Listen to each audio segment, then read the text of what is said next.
Hello, you've reached S.J. Thomason with Christian-Apologist.com. I'm so glad you stopped by. Today we're going to talk a little bit about some prophecies from the Old Testament that frighten the atheists when they hear them. In 1947, an Arab shepherd stumbled upon the Dead Sea Scrolls in a Qumran cave in the Judean desert. The Dead Sea Scrolls are a compilation of the books of the Old Testament by Jewish preservers that remained remarkably preserved for 2,000 years. They contain 15,000 fragments from 500 different texts, including 19 copies of Isaiah, which is the only book to be fully preserved, 25 copies of Deuteronomy, and 30 copies of Psalms.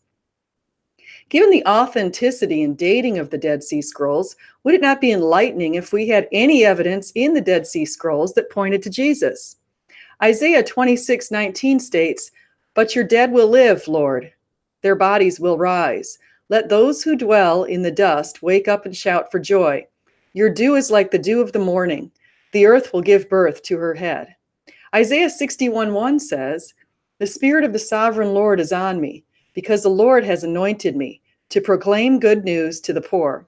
He has sent me to bind up the brokenhearted, to proclaim freedom for the captives and release from darkness for the prisoners." And Isaiah 53 is arguably the most impressive prophecy in the Old Testament of Jesus. Here's what it says: "Who has believed our message, and to whom has the arm of the Lord been revealed? He grew up before him like a tender shoot, and like a root out of dry ground. He had no beauty or majesty to attract us to him, nothing in his appearance that we should desire him. He was despised and rejected by mankind, a man of suffering and familiar with pain. Like one from whom people hide their faces, he was despised, and we held him in low esteem. Surely he took up our pain and bore our suffering, yet we considered him punished by God, stricken by him, and afflicted. But he was pierced for our transgressions. He was crushed for our iniquities. The punishment that brought us peace was on him, and by his wounds we are healed. We all, like sheep, have gone astray. Each of us has turned to our own way, and the Lord has laid on him the iniquity of us all. He was oppressed and afflicted, yet he did not open his mouth. He was like a lamb to the slaughter, and as a sheep before its shears is silent, so he did not open his mouth. By oppression and judgment he was taken away. Yet who of his generation protested? For he was cut off from the land of the living. For the transgression of my people he was punished. He was assigned a grave with the wicked, and with the rich in his death, though he had done no violence, nor was any deceit in his mouth. Yet it was the Lord's will to crush him and to cause him to suffer. And though the Lord makes his life an offering for sin, he will see his offspring and prolong his days, and the will of the Lord will prosper in his hand. After he has suffered, he will see the light of life and be satisfied. By his knowledge, my righteous servant will justify many, and he will bear their iniquities. Therefore, I will give him a portion among the great, and he will divide the spoils with the strong, because he poured out his life unto death, and was numbered with the transgressors. For he bore the sin of many, and made intercession for the transgressors." Some have argued that the suffering servant in Isaiah 53 refers to the nation of Israel. This belief is consistent with the beliefs of many Jewish people, which was documented by an early church father named Origen in 248, when he referred to the whole of the Jewish people. A medieval scholar called Rashi also held these beliefs around 1050. Initially, some in the Jewish community did not consider this interpretation credible, as even Maimonides opposed it. Yet, when Christian missionaries declared Isaiah 53 to be a prophecy of Jesus, Jewish rabbis began to embrace the interpretation of Israel. The four Gospels recount Jesus' crucifixion and resurrection, which corresponds to the passage in Isaiah that 1, he was rejected by mankind, 2, he bore our suffering and was crushed for our iniquities, 3, he was pierced for our transgressions, 4, he did not open his mouth when being led into slaughter, and 5, he was cut off from the land of the living. 6, after suffering, he saw the light of life and was satisfied. Unlike the suffering servant, the nation of Israel, 1, is beautiful, as opposed to Isaiah, 53.2, and 2 has a history of violence, as opposed to Isaiah 53:9.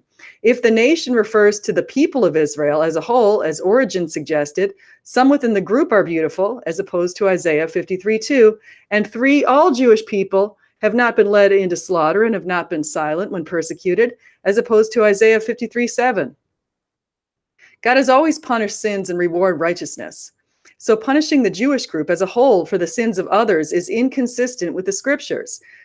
Consider Isaiah 61:8, Deuteronomy 10:18 and 32:4, Psalms 99:4 and 140:12, and Proverbs 11:1. There are other fulfilled prophecies. For example, Jesus' birth was prophesied in Isaiah 9:6, where he says, "For to us a child is born, to us a son is given, and the government will be on his shoulders, and he will be called Wonderful Counselor, Mighty God, Everlasting Father, Prince of Peace." Jesus' kingdom was prophesied in Zechariah 9:9, where it says, "Rejoice greatly, daughter Zion. Shout, daughter Jerusalem. See, your king comes to you, righteous and victorious, lowly and riding on a donkey, on a colt, the foal of a donkey." Jesus' sacrifice was also predicted. Jesus perfectly reconciled God's perfect mercy with his perfect justice when he bore our sins as the sacrificial Passover lamb. The Passover lamb was to be a male without blemish or sins, and the lamb's blood saved the Israelites from death. Consider Exodus 12:5, Leviticus 22:20-21, and Exodus 12:23. We can compare these passages to John 1:29, when John the Baptist recognized Jesus as the Lamb of God. Revelation 5:6 is noted where it says the lamb looked as if he had been slain, and the Last Supper Passover meal just before Jesus' crucifixion, as referenced in Matthew 26, Mark 14, and Luke 22. Further, and probably the most frightening passage from the Bible that atheists will not like, is Daniel 9. Daniel 9:24-27 states, 77s are decreed for your people and your holy city to finish transgression, to put an end to sin, to atone for wickedness, to bring an everlasting righteousness, to seal up vision and prophecy, and to anoint the holy place. It says, know and understand this, from the time the word goes out to restore and rebuild Jerusalem until the anointed one, the ruler, comes, there will be 7 sevens and 62 sevens. It will be built with streets and a trench. But in times of trouble, after the 62 sevens, the anointed one will be put to death and will have nothing. The people of the ruler who will come will destroy the city and the sanctuary. The end will come like a flood. War will continue until the end, and desolations have been decreed. He will confirm a covenant with many for 1 7. In the middle of the 7, he will put an end to the sacrifice and offering. And at the temple, he will set up an abomination that causes desolation until the end that is decreed is poured out on him. According to the Jews for Jesus, 77s of years equals a period of 490 years, which is 70 times 7. A 490-year period was decreed for the accomplishment of the final restoration of Israel. The Jews for Jesus link the purposes of the 77s as follows. 1, to finish transgression, as noted in Isaiah 59:20. 2, to make an end of sins, as noted in Isaiah 27:9 and Ezekiel 36 and Jeremiah 31. 3, to make reconciliation for atonement for iniquity. 4, to bring an everlasting righteousness, as in Isaiah 1:26, 11, 2-5, and 32:17, Jeremiah 23:5-6, and 33:15-18. And 5, to seal up vision and prophecy. And 6, to anoint a most holy place, the Jewish temple. Compare with Ezekiel 40-48.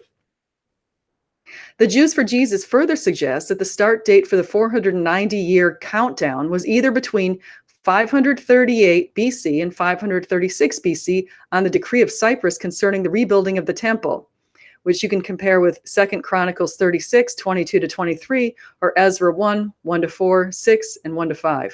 Or in the year 444 BC at the beginning of Artaxerxes and Nehemiah, and that's from Nehemiah 2, 1-8.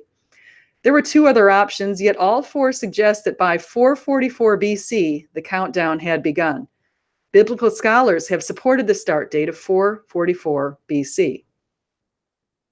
The 77s are divided into three separate units: 7 sevens, 62 sevens, and 1 7.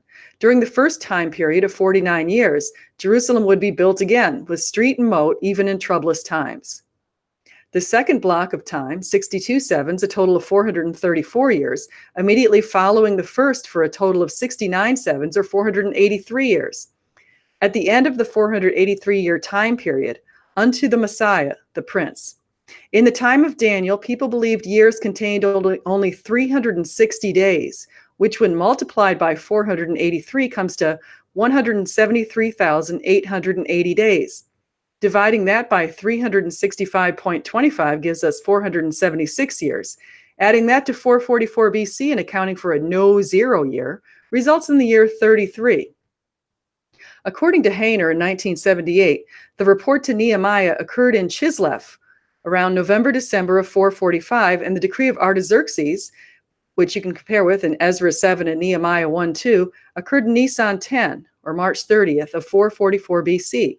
Using a spring start date in 444 results in the prediction that Jesus would be put to death in the spring of 33.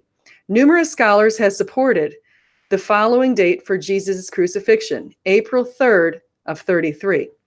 Furthermore, as predicted by Daniel, the temple that had been rebuilt was destroyed by the rulers, the Romans, in 70 AD.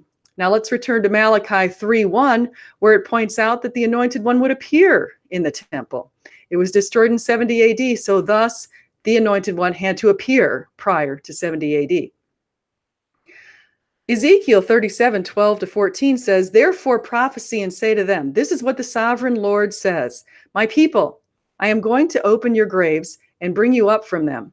I will bring you back to the land of Israel. Then you, my people, will know that I am Lord. When I open your graves and bring you up from them, I will put my spirit in you, and you will live, and I will settle you in your own land. Then you will know that I, the Lord, have spoken, and I have done it, declares the Lord." Daniel 12:2-3 says, "Multitudes who sleep in the dust of the earth will awake, some to everlasting life, others to shame and everlasting contempt. Those who are wise will shine like the brightness of the heavens, and those who lead many to righteousness like the stars forever and ever." Isaiah 53 isn't the only passage that speaks of Jesus' crucifixion and resurrection. Psalm 22, 1-15 also makes a very similar assertion. In Psalm 22, it says, my God, why have you forsaken me? Why are you so far from saving me, so far from my cries of anguish? My God, I cry out by day, but you do not answer. By night, but I find no rest. Yet you are enthroned as the Holy One. You are the one Israel praises. In you, our ancestors put their trust. They trusted you and delivered them. To you they cried out and were saved. In you they trusted and were not put to shame. But I am a worm and not a man, scorned by everyone, despised by the people. All who see me mock me. They hurl insults, shaking their heads. He trusts in the Lord, they say. Let the Lord rescue him. Let him deliver him, since he delights in him. Yet you brought me out of the womb. You made me trust in you, even at my mother's breast. From birth I was cast on you. From my mother's womb, you have been my God. Do not be far from me, for trouble is near, and there is no one to help. Many bulls surround me, strong bulls of Bashan encircle me. Roaring lions that tear their prey open, their mouths wide against me. I am poured out like water, and all my bones are out of joint. My heart is turned to wax. It is melted within me. My mouth is dried up like a potsherd, and my tongue sticks to the roof of my mouth. You lay me in the dust of death. Are fulfilled prophecies significant? Fulfilled prophecies are what distinguish the Bible from other holy texts and are evidence of direct revelations by God, because only God has the ability to see the future. Only the Christian Lord is concurrently in the past, present, and future. Jesus fulfilled over 330 Old Testament prophecies. In their book, Evidence That Demands a Verdict, Josh and Sean McDowell listed 48 of Jesus' fulfilled prophecies that predicted his first advent, Genesis 3:15, Jeremiah 23:5, his forerunner, Isaiah 43, Malachi 3:1 and 4-5, his nativity in early years, Numbers 24:17, his mission and office, Psalm 110:4, his passion, Psalms 8:2 and Isaiah 6:9. His resurrection, Psalm 2:7 and 16:8 to 10 and 41:10. His ascension, Psalm 16:11. His second advent, Daniel 7:13 to 14, and his universal everlasting dominion, Daniel 7:14, Isaiah 9:7. The scholars, Josh and Sean McDowell, state, we find the chance that any one man fulfilled all 48 prophecies to be 1 in 10 to the 197th power. Such a number represents an extremely small chance. But with God, all things are possible, as Jesus noted in Matthew 19:26.